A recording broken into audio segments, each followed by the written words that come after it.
If you haven't noticed yet, this is not our OG map, and I'm gonna explain all the lore that's going on right now in Fortnite. First, we used a time machine to go back in time, which is why we're on the OG island, but instead we accidentally landed in a different timeline. No. Ty, I love you, but this is not what's happening to the Fortnite island right now. We did not go back in time to an alternate timeline or an alternate universe like I keep seeing people say. And there's a bunch of reasons why we know this to be the case. First of all, the reason why you see things different on the Fortnite island is because Jonesy is actively changing the course of events that happened in the original timeline. So although we didn't go back into a different timeline, Jonesy is creating a new one. The reason why we know this is because Dr. Sloan's memories are constantly being changed every week in the voice quests. If we had gone back to a completely different timeline, it wouldn't be possible to change Dr. Sloan's memories. In time travel stories, this is what's known as the butterfly effect. When you go back in time, you change the course of events that happen in the future. For example, if I go back in time and change one small thing, if I go back into the future, I don't go into the future that I originally came from. I go into a new future that's based upon the changes that I made in the past. Movies like Back to the Future and Terminator do great jobs at explaining this. Great Scott. I know, this is heavy. And once again, we know this is how time travel works in Fortnite because of what's going on with Dr. Sloan. She's currently remembering multiple timelines, and that's because Jonesy keeps altering the course of events that happened in the original Chapter 1 story.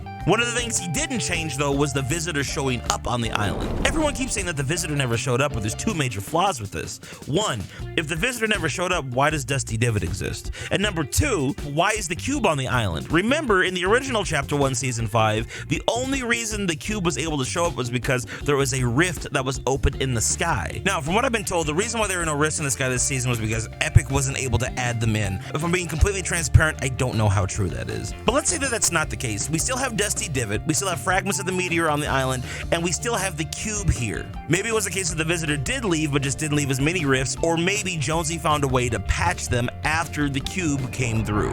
Or maybe the visitor never left the island and he's with Jonesy right now, merging his rocket with the time machine. And if that's the case, maybe the cube found a different way of entering onto the Fortnite island. Finally, there's no way that the Batman Who Laughs could have any involvement on the island this season for two reasons. One, we know Gotham's not coming back, but two, and most importantly, the Batman Who Laughs didn't show up until Chapter 2. He had no involvement on the Fortnite island back in Chapter 1. If any more crazy theories like this, I'll be sure to make a new video, so make sure to subscribe, that way you don't miss it when it comes out.